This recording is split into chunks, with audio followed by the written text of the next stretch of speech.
Hello and welcome to the Emerald City Video Podcast. This is not an episode of the new release. Well, I know you're all shocked. It's okay. Gasp.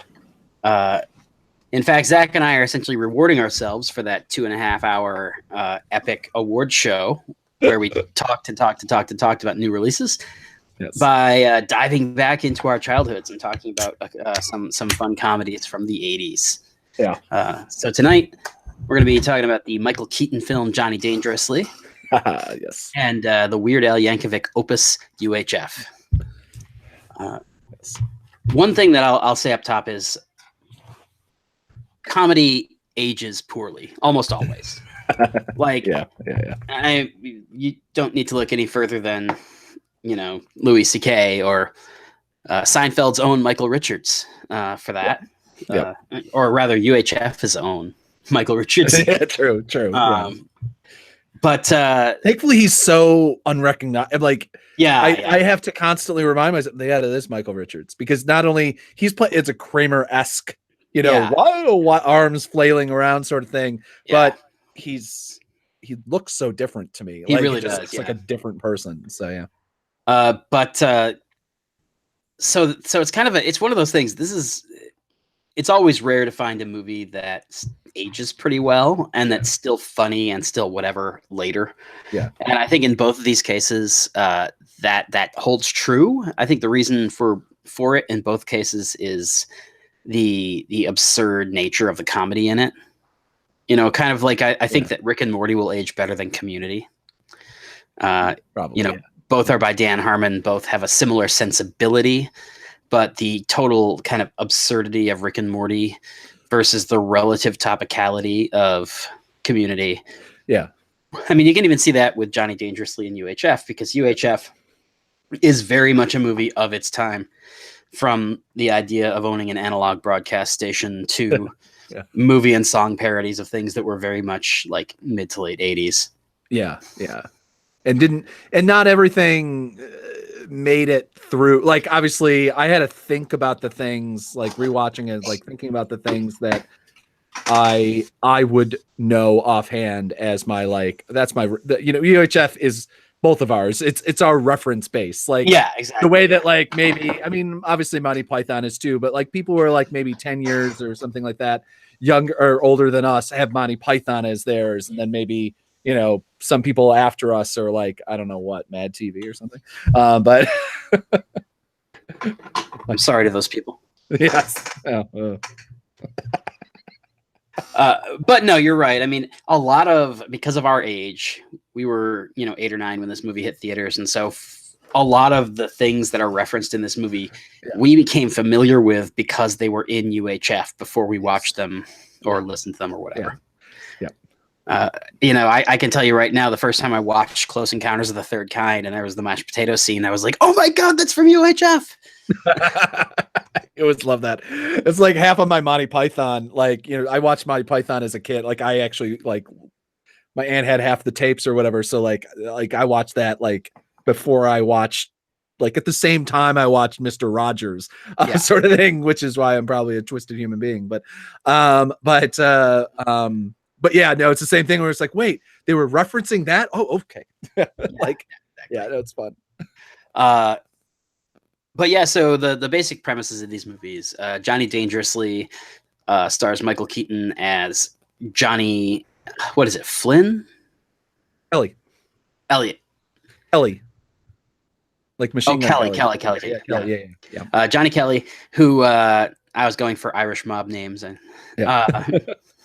who is recruited as a child to be a bagman for the mob and rises up to run his own crime family without ever disclosing his true name to his fellow gangsters. Yep. This becomes problematic when his brother becomes the district attorney who makes a name for himself by going after organized crime. Yep. And so Johnny Dangerously has to constantly tell his fellow gangsters why it's a bad idea to go kill District Attorney Kelly. Yes. Meanwhile, UHF is a film wherein George Newman, who is basically exactly what you would expect from a character by Weird Al Yankovic, becomes the manager of a small UHF station in an undisclosed town, which apparently they shot it in Oklahoma. So, maybe it's there. But where his uncle had won it in a poker game, and he needs somebody to run the place. And he ends up in essentially a war with the network affiliate in town because the totally absurd things that George and his partner Bob put on the television managed to attract so much attention that they become the #1 station in town. And yeah, both of these movies are movies that if you watch them, you'll see just face after face after face of being like, oh, that's that guy. Oh, that's that guy. In Johnny Dangerously, you get Joe Piscopo and Peter Boyle and Danny DeVito. In UHF, there's Fran Drescher from The Nanny, Michael Richards from Seinfeld, Victoria Jackson from SNL, before Richards and Jackson were outed as homophobes and things. Yeah. So both of these movies are kind of strange, surreal humor, almost. I mean, and not really surreal, I guess, but absurdist humor. You draw the comparison to Monty Python. I think that's probably fair because you get a lot of things that's like wordplay humor. The very first joke in Johnny Dangerously is a caption comes up on the screen saying 1933 or whatever the year is, and then a car drives right through the caption and crushes it into little pieces all over the road, and somebody shouts.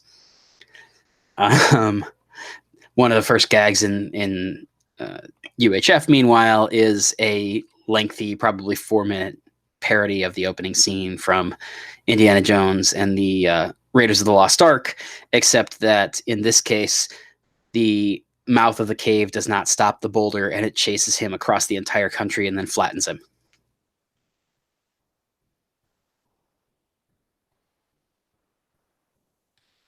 Z, are you around?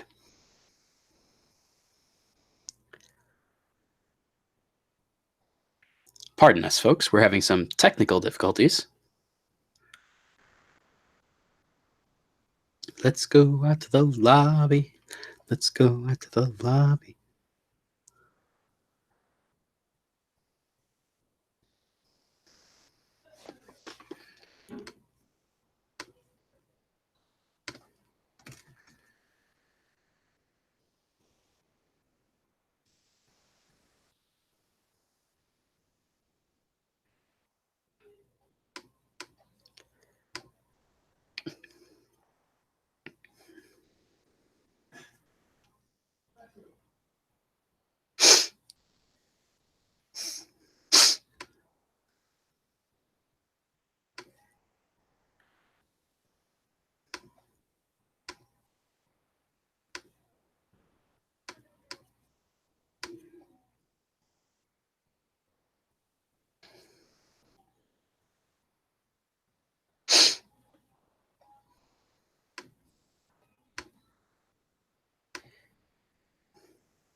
Hello.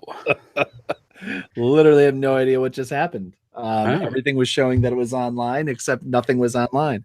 So this is fun. I just spent $300 on a Wi-Fi mesh system that was supposed to fix my problem, but I guess it's just no matter what. Anyway, I mean, if it helps any, I do see 2 of you now. Mm-hmm. That's all right. I just finished explaining the first joke from each movie to the people, and that was basically it. Okay. And then I didn't miss anything. So no, I realized about halfway through recounting the Indiana Jones gag from UHF that you weren't around. Yeah. And so elected to just finish it, and then figured we'll cut back. Yeah, exactly. I'll just be silent, and that way we could cut back when you came back. Hopefully, and hope for the best when it comes to staying connected for some reason. But yeah. So I mean, again, these are probably movies I've seen UHF probably 100 times in my life, and probably the most recent time I saw it was not that long ago because Shout Factory put it out on Blu-ray a few years back and sent me a freebie. Yeah, nice. It is also Johnny Dangerously. I don't believe is streaming anywhere. I bought a DVD so that we could talk about it for the podcast. However, UHF is streaming a bunch of places. I don't know if it's on Netflix or not. I think it is. It's not. I actually searched first. It's on. I know it's on Google Play. Or I'm sorry, no, it's on. It's on Amazon Prime. Yeah, it's on Amazon Prime, and it's also part of Vudu's free with ads program. Oh, cool. I have to figure out what the heck happened to my copy because I could have sworn I owned a digital copy on Amazon, which should have through Movies Anywhere like distributed out to my various services, but I had to go on Amazon Prime to watch it without ads. Yeah. But in any event, you can get UHF easily and free as long as you have one of those two services. Obviously, Vudu is free to sign up for, and you can get their free things because they're ad supported. So all you'd have to do is literally have an account, and you can get their free stuff no matter what. So, but yeah, I mean, it with the context that these are things we've seen a bunch of times. What were your thoughts? I guess we can start with Johnny Dangerously because we watched that last night, and then we rewatched UHF today. Yeah, Johnny Dangerously didn't. It's about at 75% of what I thought. I remembered it being on the funny level, but I'm not quite sure how much that was. I feel like I've seen like we were talking about it when it was literally on, because there was the fact that I think Comedy Central had it on and it was just on all the time, and which started out being great because it's one of those movies that like no one really heard of, and so I was vaguely evangelical about it. Be like, oh no, my God, it's hilarious, it's hilarious. And I had a 50-50 shot whether people loved it or not, because I think it's one of those like you're completely disinterested in or you're into it. And like I remember it being like gaspingly funny. And like the most recent when we watched it that night, like I laughed, and one of the problems is like I know when all the jokes are hitting, the memorization point and like the jokes work, and I think part of the problem is that the other two people in the room when he named were just on their cell phones for the most part, and so it's one of those. It's like it's a community. Like I think it's one of those, especially when it's and this goes for kind of almost any movie when you're really excited about it. Like if other people in the room like aren't really into it too, it's like I mean it did. I mean there was a ton of jokes that hit for everybody in the room, but I think that it just maybe drained a little bit much with the like I was just continually watching it because it's just it's one of my it was one of my go-to oh, it's on TV, I'm gonna watch this. And and anybody who grew up around the same time as us knows how that goes, because Comedy Central used to be basically the same 5 movies on a constant loop because they couldn't when they first started they couldn't seem to afford original content. So it's like if you watched Comedy Central back then, you've seen this movie and PCU and a bunch of stuff like that. It's worth mentioning that this is the second movie from director Amy Heckerling. She is best known for her first movie, which is Fast Times at Ridgemont High. Oh shit!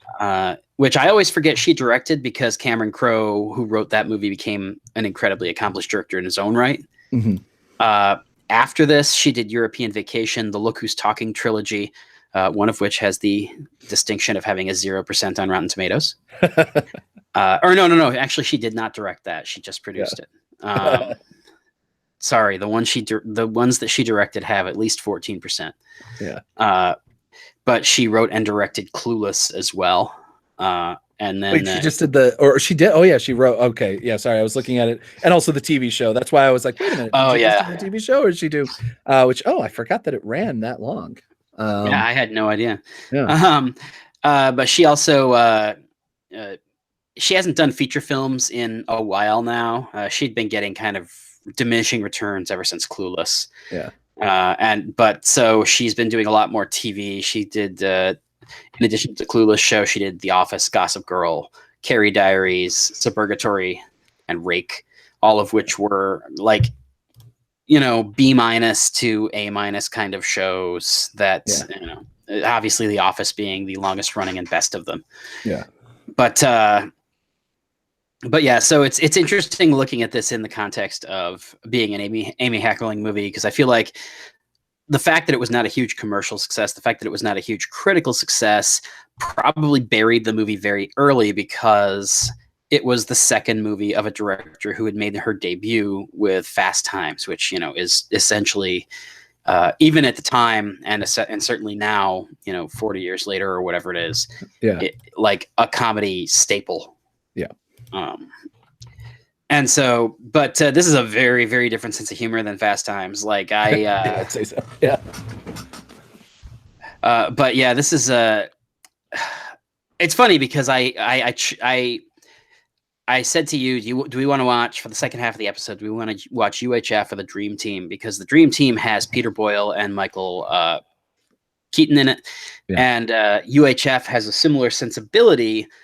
And Weird Al did the theme song for Johnny Dangerously. Yeah.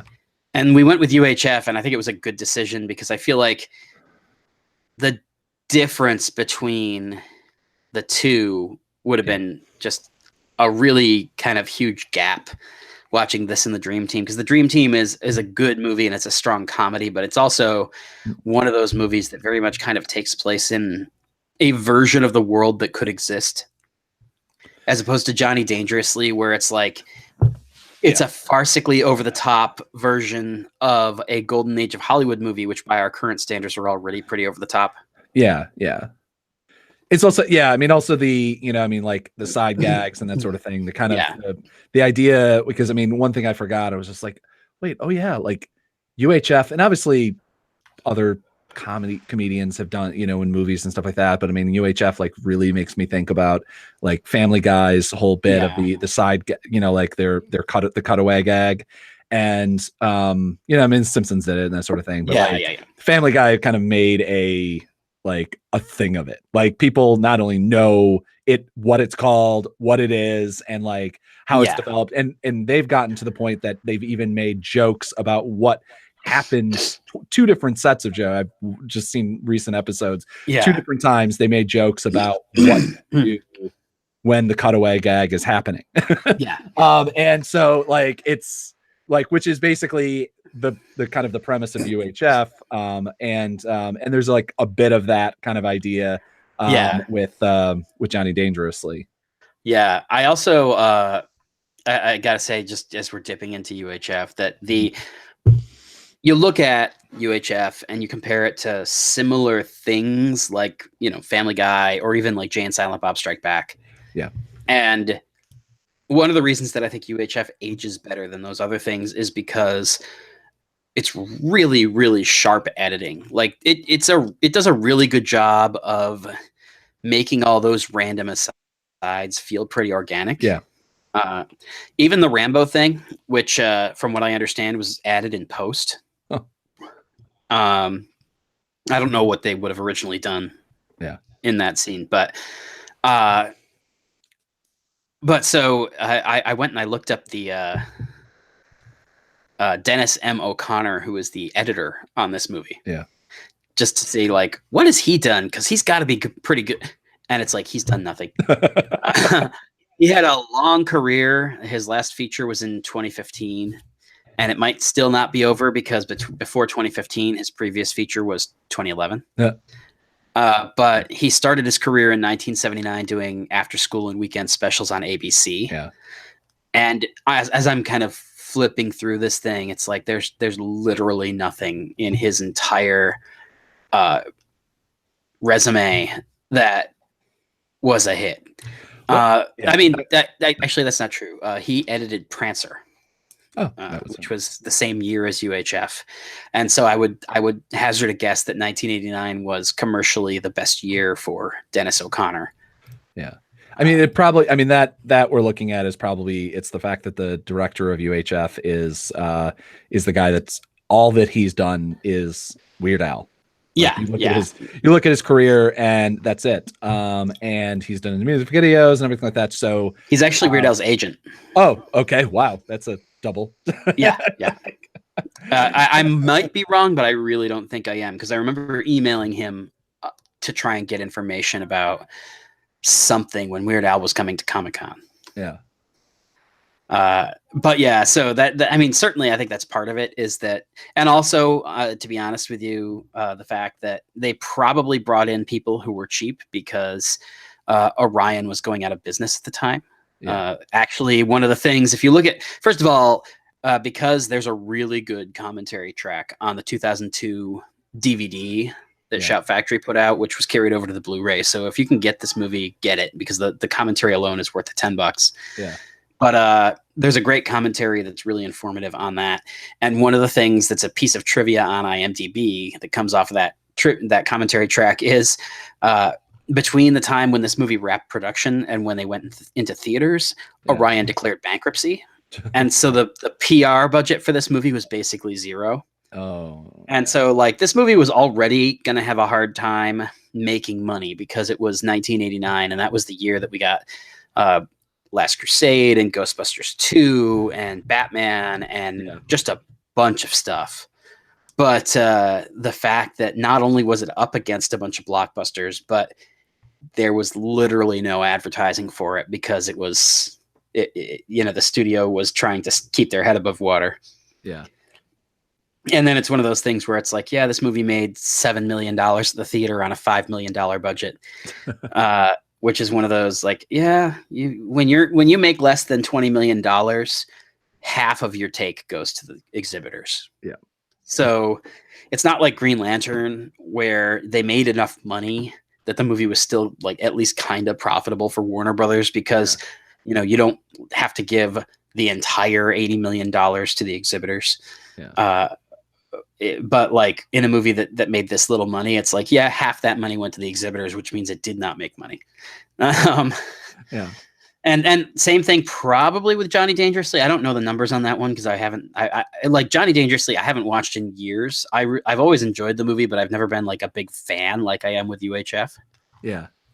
And so if I had to guess, I would think it probably had a similar situation financially. I don't think it made a ton of money. It did not do huge numbers, because I've been a fan of this since I think I saw it in theaters, like right when I mean, you would have been 4. No, I did not then. I did not. But I saw it very, very early. Like I don't know what it would have been. VH, probably on your aunt's beta or something. Yeah, beta. Yeah. But I will say I don't know how the reviews actually were back in the day. On Rotten Tomatoes, it has a 44%, but that has to be there's a big asterisk there, because there's only 16 reviews. Yeah, because obviously reviews do not actually, they aren't a priority for news organizations. Looking at the featured critics. On Rotten Tomatoes, the only one that is from a recognizable outlet is Paul Atanasio from the Washington Post, and I don't know Paul Atanasio at all. Yeah, no. I mean, Ebert gave it 2 stars, and literally, which is not necessarily wrong, but not on the stars, I think, at least. But he opens his review with, the opening scenes of Johnny Dangerously are so funny, you just don't see how they can keep it up. And you're right, they can't. But they make a real try. The movie wants to do for gangster films what Airplane did for Airport and Top Secret did for spy movies, which I think he's definitely not wrong. But, although I will say that this movie, looking back at this movie, it ages much better than Top Secret. That is true. That is true. Yeah. Even though, but Airplane Airplane does, still, Airplane remains a classic of the kind of. But it's just funny when you look at a review like that, and it's like they hold up something like Top Secret, which I don't think anybody's watched in 20 years. Yep. Yeah, and I doubt that, and I always wonder too, because I'm like, I also doubt that Ebert gave that a good review. Yeah, probably not. Although in the context that he says it, where it's like this, it did this to this. It's like an objectively true thing, whether or not he would want to admit it. Yeah. But yeah, so both these movies are things that fall into the category of kind of underappreciated in their time. Both of them became cult hits as a result of home video and cable. Yeah. I do think Johnny Dangerously, even by the time it hit Comedy Central, had already kind of risen in esteem among movie people. I remember it being a movie that I watched on VHS before it ever came to Comedy Central. Yeah. But I do think that it's interesting. UHF was something that became a hit on home video in the same way Mallrats did. Yeah. It was like, I didn't get a chance to see this. The trailer looked good, and holy crap, it pays off. Yeah. Whereas with Johnny Dangerously, I feel like it became more valuable to the exhibitors because of home video, but it really wasn't until cable that it became a cult classic. Yeah, very much so. Which, I mean, Sure. It's interesting because that doesn't really happen anymore because nobody watches TV the same way. Yeah. But recently I was watching another one of, I think we mentioned him last time, Patrick Willems did a video essay on A Christmas Story. Oh, yeah. Yep. And I was recently watching that, and it was basically about how it became a Christmas classic basically by being rammed into the homes of people because it was cheap for TBS to exhibit. Yeah. Which is probably what happened with Johnny Dangerously and UHF, because I don't know who distributed Johnny Dangerously. Actually, I have to look, but I do know that it was MGM and Orion who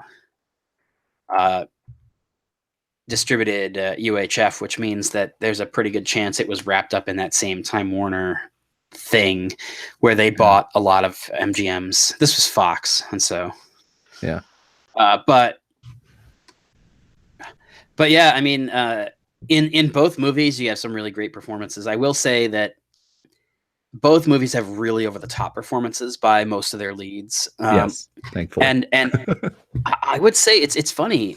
Most of the time when you have a wildly over the top performance, you have a straight man somewhere. Yeah.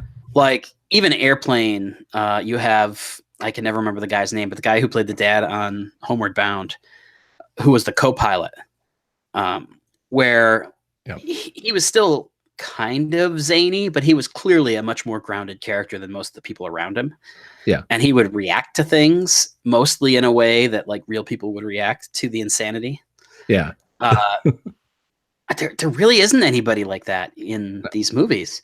Like you look at UHF, especially, it's like you would have Bob, who feels like a straight man because things happen to him, but he really accepts this world. And and you have like the girlfriend who seems to have like her head on straight. But when she calls George to break up with him, like that totally fucking absurd dress that she's wearing, it's like no human has ever worn that willingly. I mean, you kind of have, in UHF, you have Kevin McCarthy, RJ Fletcher, the station, the channel 5, channel whatever, channel, the kind of the channel 8.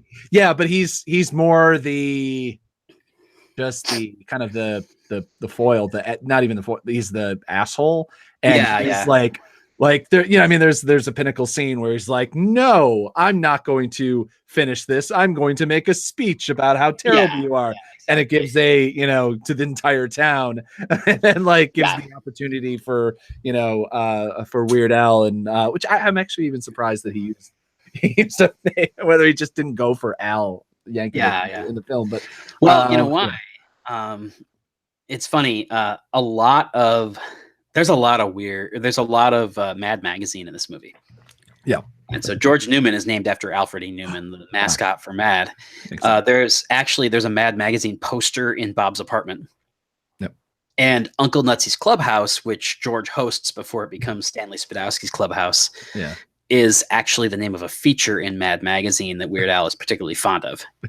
Yeah. And so it's kind of fitting that like 15 years after this movie came out, back in 2015, he actually was the first ever celebrity editor or like guest editor of Mad magazine. Yeah. Sorry, I'm just noticing on one of the looks like it would have been a VHS cover. Flies higher than airplane, loaded with more gags than Naked Gun. So literally, literally, that critic's just like, "Fuck you, Leslie Nielsen." Well, I think that I don't think it's a critic. I think it's their tagline, it's their like promo part of the thing on it, because it doesn't have at least it doesn't have a blurb or anything like that. Like the riotorily hilarious is the but the one that the poster that I used to have, which is it was not a theatrical poster, but it was the video poster, like video store poster. It's crazy, it's zany, it's hysterical, it's TV according to Weird Al Yankovic. And then it's just like the UHF logo in the middle, and there's like a bunch of the programs around it, including, by the way, the last shot of the movie. And then like a program listing, which I can't read for the most part, but it's basically, it's literally just the things that are on the cover of the VHS. It's Raiders of the Fallen Arches, Almost Rambo, Town Talk with George, Conan the Librarian, Wheel of Fish, Gone with a Whim, and Gandhi 2. I will say, as far as their asides, as far as their like the TV shows and stuff like that, there are very few misses in this movie, which I think is part of why they don't feel as obnoxious as something like Family Guy. Yeah, no. They're not. I mean, one of the problems with Family Guy is that they very quickly became self-aware about the cutaways. Yeah, and like they have the continual joke where I'm trying to remember what country music star they actually cut away to the video of him playing, like Conway Twitty. Yeah. And so like that, like they'll do for like, there's an acceptable amount, and then they'll do twice as much of that, to the kind of like, fuck you, we're having to do, we're gonna make you be awkward and uncomfortable because which I think is a fantastic bit for them, because I'm sure that however much that generic footage of Conway Twitty costs, it's much cheaper than animation. Like even if they can save like another 10 seconds to be like, holy shit, we just saved $100,000. Like, and that footage only cost us $5. and the production time, because animation is time consuming. Exactly. But anyway, no, all of them, I think almost all of them, you'd be fine with having like a much longer, like a full length Saturday Night Live level bit on, which is something, not something you can necessarily say for Saturday Night Live usually. But yeah. Yeah. I mean, that's, I think in both these films, you have the thing where this was the 80s. Film stock was expensive. Movies were generally shorter. And so these bits don't run long. And part of that, I think, is, price and blah, blah, blah, blah. Part of it is also just our sense of humor, because again, like when you point out that some of this stuff is really awkward, it's like, that's by design, because Family Guy exists in a post The Office world, where there's a certain school of comedy that just banks on making you feel uncomfortable. And that didn't exist in the way that it does. And so most of these, like there's really nothing I can think of in UHF that went too long. And like with Johnny Dangerously, there's nothing that goes long. Like the whole thing is like, it really, pacing wise, it really pops. And I think that there's no one gag that lasts more than like 30 seconds tops. Well, yeah, I mean, there's certainly, I mean, it feeds to the whole language, of the, you see, basically the ones that the gangster language that they're using, because they're just, literally for the most part is they're just throwing one-liners back and forth at each other. Exactly. Rip-offs, which I mean, like 90% of the script is that, and like maybe 10% is actual storytelling, because I mean, it's all on screen that you're watching, you can kind of tell what's happening, and the only quiet parts are when there's a bit like, actually no, there's even a joke going on when Kelly is putting together the gun from parts that he's getting from prisoners as he walks down death row. There's the guy that clearly doesn't know Latin pretending to be a priest. And so no, it really, it's funny because this kind of movie doesn't exist much anymore, except when you go to the really really low quality end of the spectrum. Like in terms of the number of jokes per minute and the kind of manic energy that it has, you would have to go to like the Scary Movie school of comedy. I mean that's the same thing with that's the movie I was thinking of when I was like, what's the modern equivalent of UHF?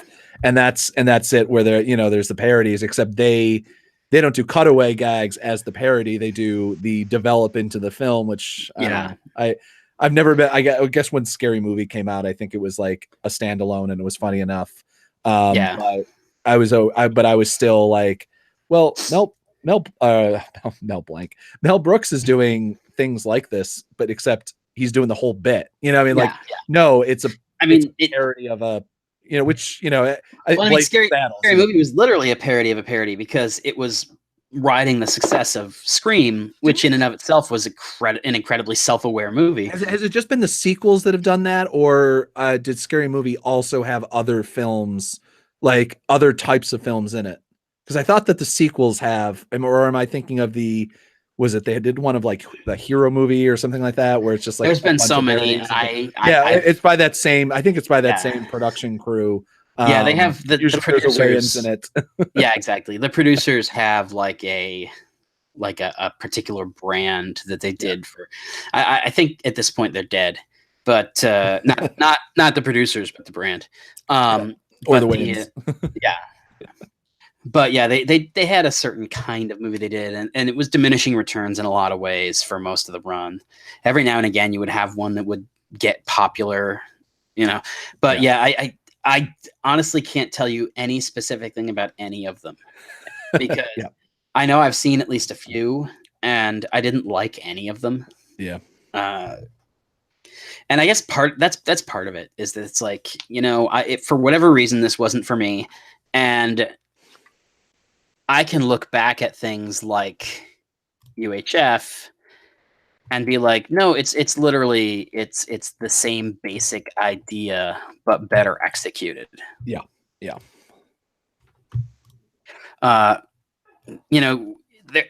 It's funny because most 80s comedies have elements that haven't aged well. Both of these managed to mostly avoid that, and I think it's because in UHF's instance, it's just so absurd. All the stuff that doesn't age well, it doesn't age well not because it's like not funny anymore, or not because it's offensive, but it doesn't age well because you don't remember the references. Yeah, and so there's a lot of things where if you don't get the reference, it's still like the manic energy of it is still like funny or funny-ish.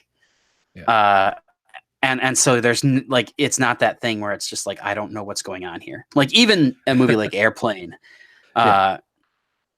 there's certain things, because, and I think part of that is that the airport movies died after Airplane. Yeah. And so you get the thing where there's so many things in Airplane where you're just like, I mean, I kind of know what they're doing here, but it's really only. I mean, to an extent, like, in both of these, but even more so, Johnny Dangerously is that there's still the physical humor to lay over. I mean, again, it's like Python, where it's just like, there's like every time you rewatch things, even like Animaniacs as well, like animated wise, like you can watch it every 5 years and get something new out of it, and whether or not everything still works or not is a different question. But you're like, oh, holy shit! Sometimes especially when you watch like Animaniacs, and you're like, Jesus fucking Christ, they made that joke. Like they made that Prince joke, but anyway, there's certainly layers here. I mean, in Johnny Dangerously, like I think every time I rewatch it, I notice there's like a bit in the background, or there's some different developed leather. It's not as deep as like a Python, like some of the better Python sketches, or more along the lines of the movies where they're I mean, like it'll be funny because they're doing a silly walk, but then it'll be funnier because once you understand British parliamentary system, then it's exactly. Like that sort of thing. Like there's nothing at that level in either of these movies. No, I mean, a lot of it boils down, like a lot of the stuff that gets better with rewatching is just because you get older and you watch, like, there's so much stuff in Johnny Dangerously that comes from the golden age of Hollywood. Yeah. And I think the first time I watched this, probably I was too young to get 70% of the jokes. And it was mostly just like, look how silly everybody is. Yeah.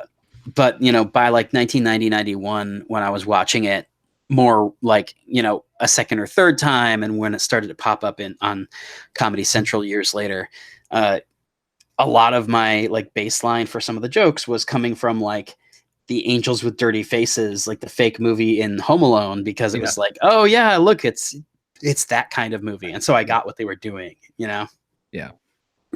And then it develops another layer once you've actually seen a bunch of like golden age of Hollywood movies, and you're like, oh yeah, I see, this guy's specifically supposed to be this actor, and like the James Cagney joke, and Yeah. But yeah, I mean, it's funny. I'm trying to think of like what doesn't hold up. There's not a whole lot. I think that with UHF, you'll have certain people who watch it now and who are just like, the Rambo thing goes too long, or did we really need to have an entire music video? But I definitely remember, like as a kid, and especially as a kid who watched it because I liked Weird Al, that like the music video in the middle of it, I'm like, I wish we had 2 more of these. I mean, rewatching UHF again, like for the first time in a while. I'm actually, so it made me think, I'm like, why the fuck haven't we had another UHF movie? Like now, like I got up until 10 years ago, I was just like, well, yeah, no, UHF didn't do anything, and Hollywood, learns their lesson. But Hollywood doesn't learn their lesson anymore when it comes to like remakes or like giving a person another film if they're like, if they're like whatever. And I don't think that, like, I think it's been like Weird Al has had a new resurgence, thanks to like Reddit and, and just internet popularity, and just appearing at, what is he? I'm trying to remember what he's done lately that has gotten him. Well, he did, when he had his last studio album, which is now officially his last studio album, because his contract ran out, and he was just like, yeah, music isn't distributed this way anymore, especially parody music. Like that's been a thing for him, is that he's constantly competing with people on YouTube who maybe aren't as good as him, but who in a lot of cases have the same or a similar idea and can knock it out in an afternoon, because they don't have to be as good as him. They just have to be funny. And so it's like the practice of waiting a year and a half to put together a record is just not plausible anymore. And so, but when he did that, he did a really good, like he did a tour of every fucking late night show on the planet, and he did a world tour, and he went to Comic-Con, and like he had the thing where I think he crowdsourced a bunch of videos. So it was basically like, hey, make a video for this, and I'll feature you on the YouTube channel and give you, $50 or something. I'm literally just making up that number, but but so like, it's just, he seems to be kind of trying to reinvent himself so that the end of his studio career doesn't mean the end of his music career. Uh, it seems like he should. I mean, it's like so weird, especially considering like the people that grew up on him are the age at which they produce things. Like they're now like the people who were inspired as younger. Like I feel like now they're the Rogans and the people who are producing large shows, and so it's just surprising because it's like if MST3K got another resurgence, like I mean I guess it's want. I guess maybe I can't imagine like the amount that you go through and make a film and do a whole thing, and then you're like, oh, no one actually wanted it. Which I mean I think longevity wise has been proven untrue, but it's one of those things that because I think it like this film like UHF would be so cheap to make now. Oh yeah. I mean like I you think about like Jurassic Gate, like the films that we watch on a regular basis that are done for $1 million, and I'm like, I think Weird Al could kickstart a $3 million film. Exactly. I mean like if I mean, and at least he could make a film for $1 million, because I think that also you'd have like at least a dozen different people that would be like, yeah, sure, I'll just pop in for a cameo, which is all he needs for most things. But anyway, maybe there is, hopefully. But see, this is we should tag him in this tweet and say this is our idea. Kickstarter. Yeah, let's do it. But I got video cameras. As opposed to Michael Keaton, who will never do a Johnny Dangerously movie again because he's an award-winning actor now. I kind of feel like his version of slumming it is doing a Spider-Man movie. And even then, he's like he's very actorly in that one. Yeah. Like he's not even like complete. He's not like Willem Dafoe. Like we're just like I'm Willem Dafoe, which was basically I'm gonna go full Nick Cage and Spider-Man. Yeah, exactly. Yeah. Which is ironic because Nick Cage then was more. Nick Cage was actually more subdued in Spider-Man Into the Spider-Verse. Exactly. Yeah. I didn't do that on purpose. Yeah. But yeah, I mean, it's funny. In both of these instances, you have actors. I don't think anybody in these movies who plays a really significant role has like passed away or completely retired from show business, other than Peter Boyle, who he passed away in the movie.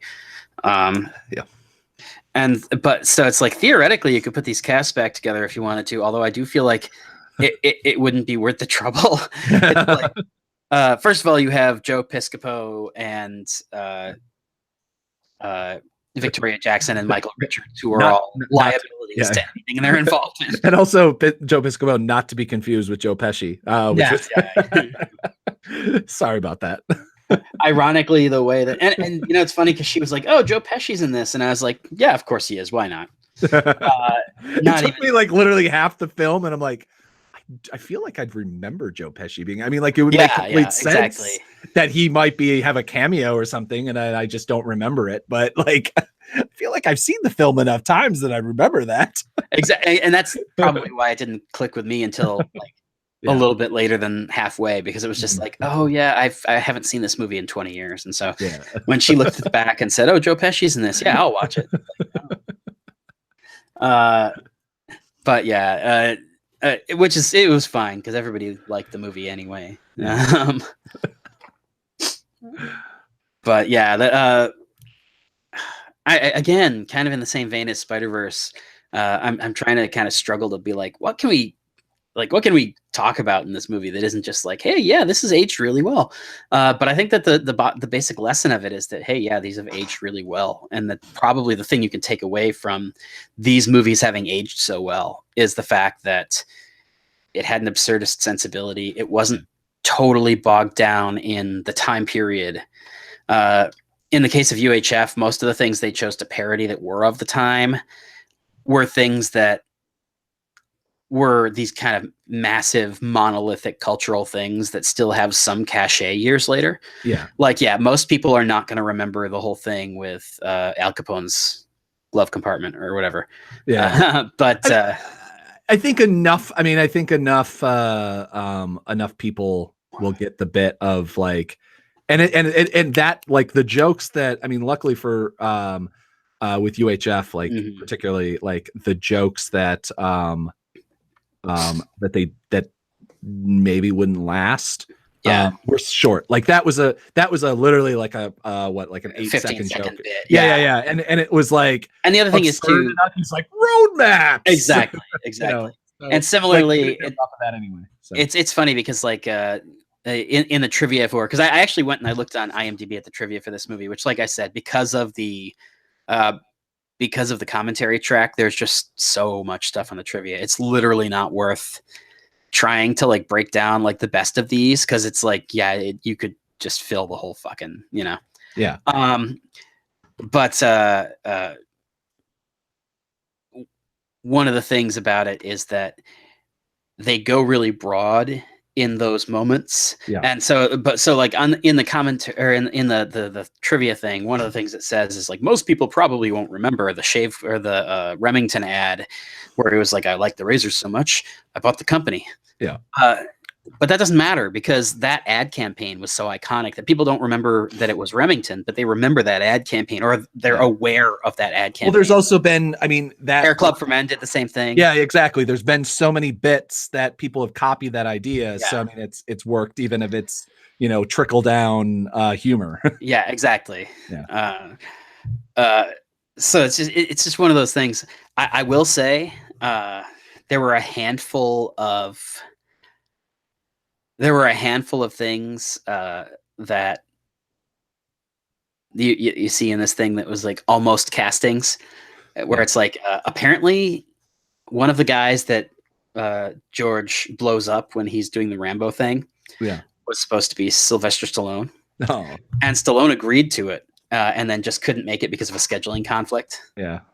And similarly, they wanted Crispin Glover to be Philo, who, of course, by the way, is named after Philo Farnsworth, the inventor of the television. But they wanted Crispin Glover for Philo, and Glover didn't want to be Philo. He wanted to play Crazy Eddie.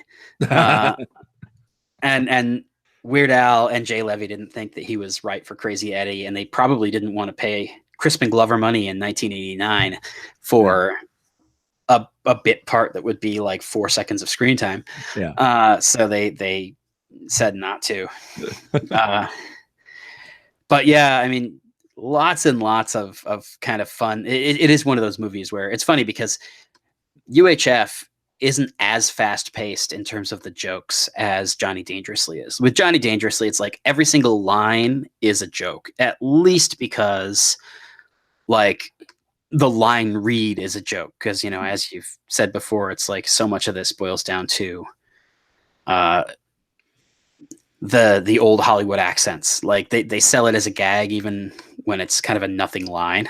Yeah. And they every line for the most part is written so that it'll be funny, or to be in context, or to be whatever. Yeah. Where the delivery is, I mean, like one thing, it's like Piscopo is great at the delivery here, at least, even though he's a terrible human being. But true. But yeah, so it's and it's funny because Joe Piscopo just has that face of an 80s villain. Yeah.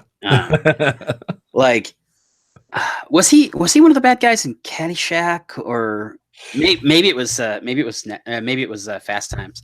I feel like he's one of those actors who I'm just like, yeah, he's been like the preppy asshole. And you know what I'm thinking of? The golf movie with Adam Sandler, Happy Gilmore. Oh yeah. So yeah, that's just the face that he has. Like he just looks like he's supposed to be that. It's kind of like oh God, now I'm blanking on his name. He was the vice president on The West Wing, and he's directed a bunch of TV. He was Alan in Fletch. Oh God, but yeah, that actor. Similarly, Tim. Shoot. But yeah, like it's that guy. You look at him, and it's just like. Yeah, he was a bad guy in every 80s movie ever made. And you just need Tim Matheson. Thank you. Yeah. There we go. Okay. Who, in addition to the things that I mentioned, was bad guys in Animal House and a Very Brady sequel. Of course. He's just one of those guys too. You look at his career and you're just like, wow, man, you've got a lot going on. Because like he's probably acted in like 3,000 fucking things. Yeah. but then he's directed everything from like episodes of Leave It to Beaver to like Psych and The Good Fight. Yeah. That's actually something I found interesting about Johnny Dangerously, and I think that's one of the reasons it like the writing is so solid. Usually, when you see 4 writing credits on anything, I mean, obviously in comedies it's a little less dangerous because you get a writer's room together to riff. Yeah, and so literally, even if there are 17 writers in that room, all of them don't get WGA credits or whatever. Yeah, exactly. But there's 4 of them, and I think like 3 out of 4 of them wrote. I mean, obviously, like Norman Steinberg was one of the writer. I think probably one of the writers on Blazing Saddles. So speaking of, but like Jesus, like back into the 70s and back into the 60s, like your standard TV shows, like Cosby, well, that's actually the 90s was Cosby, but where let's see, I'm trying to find the other dude. I think it was not Harry Colomby, but anyway, like these guys have been writing comedies like for TV show, which usually has to be a little bit more, movies because they have a 30 hours. Yeah. Here's Bernie Cookoff, like Jimmy Durante presents the Lennon Sisters back in 1969. He wrote an episode of Las Vegas, like the 1967 show. He wrote for the Glenn Campbell Good Time Hours. It's like nice.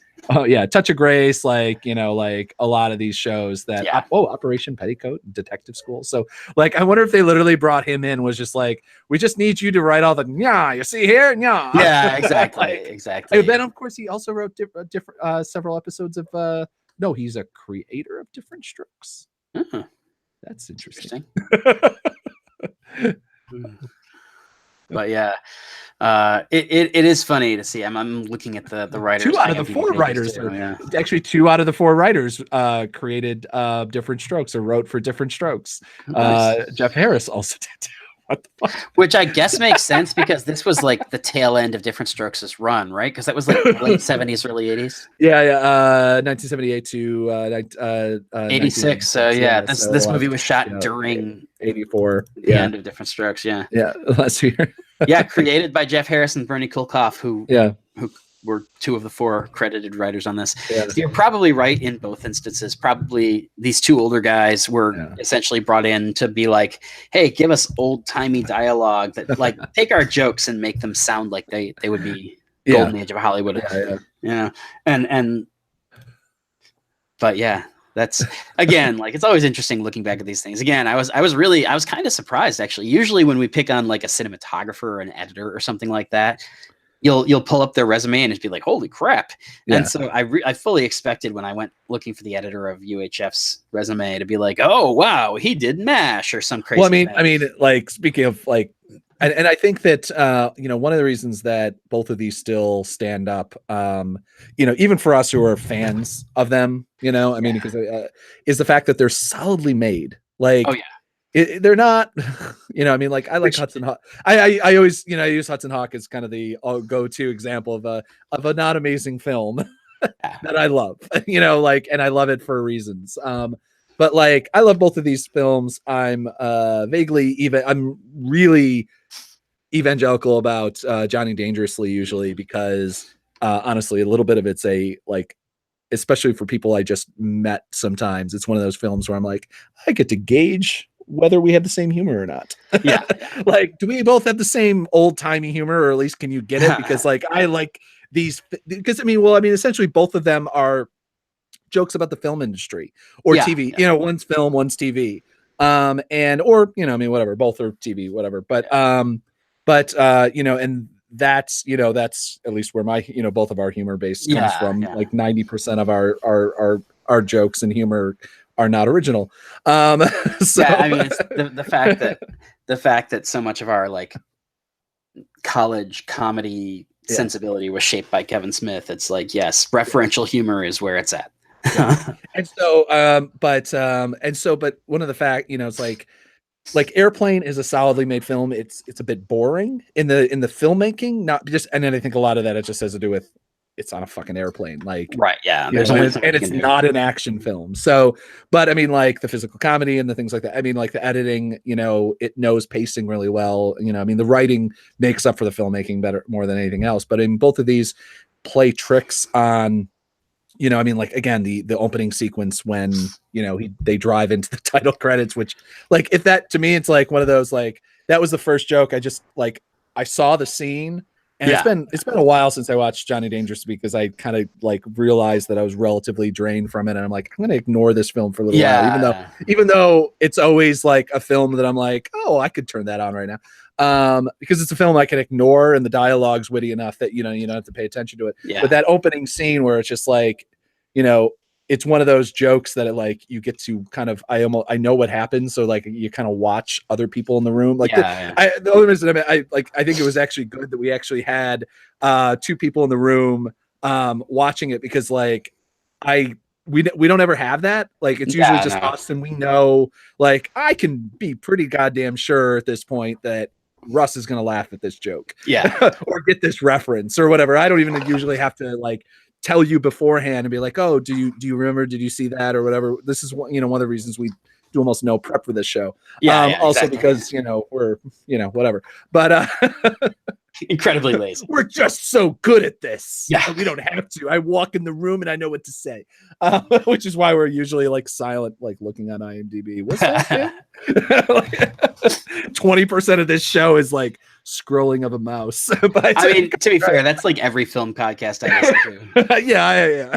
But this is the only film podcast I listen to, though. So because and the only time I listen to it is right now. But I listen to Tomato, which Anna Anderson hosts, and I listen to the YouTube videos that Alison Pregler, Obscurus Lupa, does. Yeah, and Obscurus Lupus is actually fun because you'll get the thing where she's like, wait, was that this guy? Hold on. And then like just hard cut. And it's like, okay, everybody. Yes, that was that guy. Pretend we didn't just turn off the camera and go on IMDb. But I mean, anyway, one of my, like the arc of that conversation about them being solidly made films is like, I mean, like you look at, UHF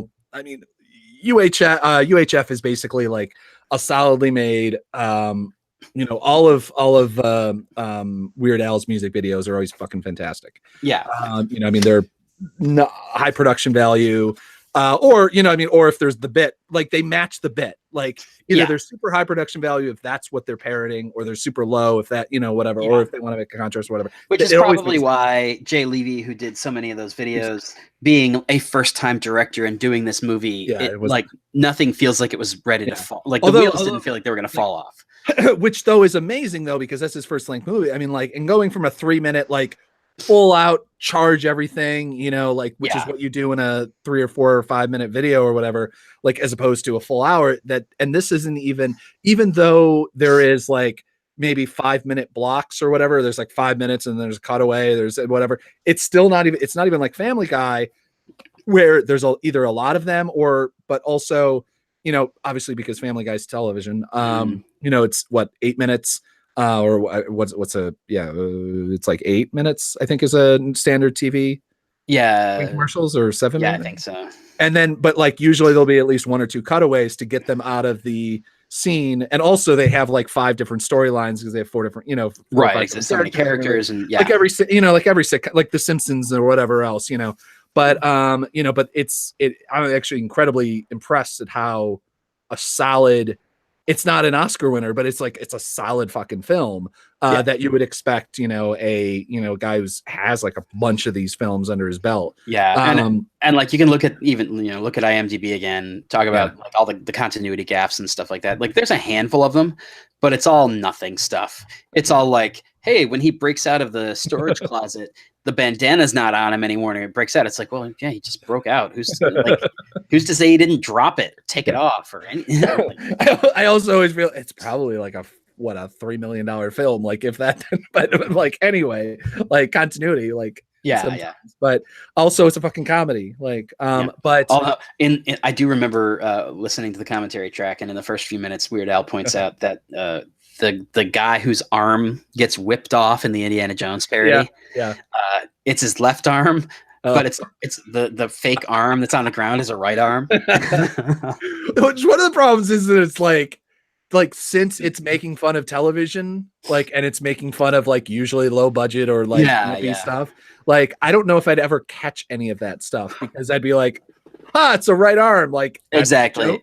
Well, that's the thing. It's like, it's like the right arm thing. And then there's like all kinds of other stuff in that sequence where it's like, there's a sign that's there when you want it to be. And then when you don't need the joke anymore, it's gone. Yeah. And it's like, is that a continuity error? Or is that just because like, it's a comedy. We don't need that anymore because the joke is done. Yeah. Like, just for like, you know, and this is not a movie that I think anybody's taking super seriously. So as long as your continuity errors don't affect the actual continuity of the story. Yeah, exactly. Yeah.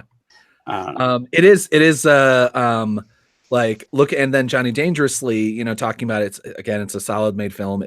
It's at minimum as good film. If you were to just like watch it, or some reason not take it funny and just be whatever, they're all serious and they're moving the plot. It's at least as good as a solidly made detective, you know, or gangster film. You know, like this would be one that'd be like, oh, it's on theater classic movies, let's watch it. You know, and a lot of that is again like, which I'm surprised because and I get this is, you know, one of the reasons is like, I don't know, in these kind of comedies you don't get the better cinematographers and editors always in. I mean, you'll get usually a better, hopefully you'll get, well, actually, you know what, you won't. I mean, like with like old school and stuff like that, like the comedies, you won't get a good editor. You get literally a person who, you know, does a layout and they always do a solid job. They're doing their job. Like they're not a bad editor. It's just, they're doing their job. Like, which Every Frame of Painting does. I think I probably talked about it a million times because I love every episode that dude does, but he does a really good point about how important editing is in comedy, especially in comedy, because like the difference between the Simon Pegg films and say like the Will Ferrell comedies and that sort of thing, where it's just like no one cares, like, you know, or, you know, the big one that that he talks about is the how are you going to get somebody that basically that's the part of his essay for this one is like, how are you going to get a character from point A to point B? You can look at Shaun of the Dead, which they use that great train gag, you know, where it's like the cell phone goes down every time. Or you can go to Miss Congeniality and it's just an overhead shot with a B camera crew, you know, going over a bridge and a skyline and boom, you're there. And it's like, well, that's a missed opportunity. That's 30 seconds that no one's laughing, no one's doing whatever. And maybe they're running out to go to the bathroom and they just lost or whatever. Which is why I think Shaun of the Dead, you know, you rewatch that film, you know, even though there's been a billion zombie parodies, there's zombie parody TV shows. And like, I'm personally zombied the fuck out. Like I will go see World War Z 2 because whatever, it's the big blockbuster. I'm sure we'll review it. And whatever, I'll probably enjoy it. Actually, you know what? I forgot. Fincher's directing it now, so we'll certainly go see it because it's one of those like, what the fuck is this going to be like? Yeah, seriously. But you know, I mean, like that's a film that now that I'm talking about it, I'm like, I when we're done with this, I think I'm going to watch it because I'm like, Jesus Christ, I've just convinced myself very easily and very quickly to be like, I've seen this film probably as many times as I've watched Johnny Dangerously or you know UHF, but it's good. But with Johnny Dangerously, it is I can't believe the editor is Pembroke Keating, who fucking was the editor on Out of Africa, Tora. Nice. Like the dude probably has an Academy Award or two. But he also amazingly edited Vacation. Which one is it? European, or it's just it's Vacation, right? It's just European National Lampoon's Vacation. Yeah. Okay. Yeah. The first. Yeah. And then Groundhog's Day, which is funny because Heckerling, the director of this movie, did European, but not the original Vacation. Weird. Split with her cinematographer, and he got the best end of that deal. Yeah.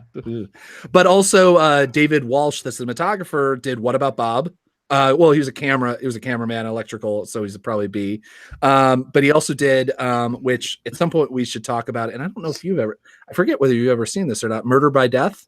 Oh yeah, I love Murder by Death. Okay, cool. Yeah, I forgot. I have a couple of friends that they're big Clue fans. Yeah, and they've never seen Murder by Death, and I'm like, oh my god, you got to see Murder by Death. Yeah, and they're like, well, it just sounds like the same thing, and I'm like, no, it's not. I used to have that on the CED discs. You remember the big ones that you flipped over halfway through? Yeah. I had that on those. And actually, it's funny because I wouldn't have necessarily made the connection, but as you're bringing it up, these movies are very much the precursor to. It's easy to say they're the precursor to like Scary Movie, and there's an element of truth to that. But probably because of how well shot they are, how well considered they are, like this is kind of proto Edgar Wright. Yeah. In a lot of ways, it's like, yeah, this is like you can see big chunks of like you could see Edgar Wright doing Johnny Dangerously if he had decided to take on like 30s gangster movies instead of Bad Boys 2. Yeah. But now I'm like quickly Googling and being like, did he ever like he ever comment? Because that actually would be like I would actually love to talk to him about both of these films to see if he, I'm sure that there's a lot of other better, probably just as good examples, and I'm sure exactly. Having a different background, he probably gets his reference obviously basis from a different place, but it is one of those films that it's one of the it's funny, I bought the Johnny Dangerously DVD so we could do this, and it has I'd have to double check to make sure, but I'm pretty sure it has basically no real features, like not much at all. And it's like that's the kind of thing, like I would love to have a commentary track on this movie from the real director. I'd also love to have a commentary track on this movie from people like Edgar Wright, and just kind of like how Kevin Smith did the commentary track on Spaced. And it was just like, hey, I'm coming to this from the perspective of both a fan and a professional appreciator of this who like rips off a bunch of the gags. Yeah.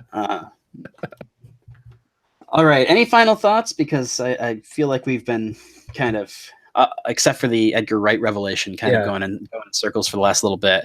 Yeah, no, these are, I probably recommended these a bit. I know I recommended UHF. I'm just I'm sure we've mentioned these before. I had a copy of Johnny Dangerously because I think it was a film that had like weird, like VHS and DVD distribution, or it just maybe wasn't easy to find because it was it's considerably less of a a fan film. UHF, like, you don't have to. UHF was a theatrical failure, but it's always, from the moment it was released, been a cult classic.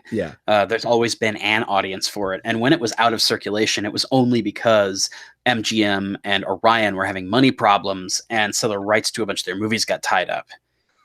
Whereas with Johnny Dangerously, it's entirely possible that Fox just didn't see the upside to releasing it for a chunk of time. Sorry, I just was searching for the things, and I came on a Tumblr of gifs from Johnny Dangerously. Nice. And somebody just made the comment, "Did you know your last name is an adverb?" It's funny. One thing about this movie that I will say is, I remembered that line as being a runner. Like in my head, I felt like a lot of people had said that. Yeah, and it really isn't. It's said once, and it's just one of those things where I'm like, wow, that's kind of oddly specific, like what do you call a Mandela effect? But all right, so Z, where can people find you on the wide world of webs? Kind of wanted to make a Spider-Man joke there, but I got nothing. You can find me at ZD Roberts on Twitter. You can find my photo work at zdroberts.com, and a lot of my news work at visu.news. That's visu.news. And you can find me at Russ Burlingame on Twitter. It's RUSSBURLINGAME. That's really long, and I'm not going to repeat it. So emeraldcityvideo.net or ECV_podcast for the Emerald City Video Podcast on Twitter. I do lots of other podcasts, but you know what? Just go to ECV. They probably all retweet each other. and that way I don't have to run them all down. So thanks for listening, everybody. Be back here by noon on the 5th day for more from Emerald City Video, and always remember to rewind your cassettes.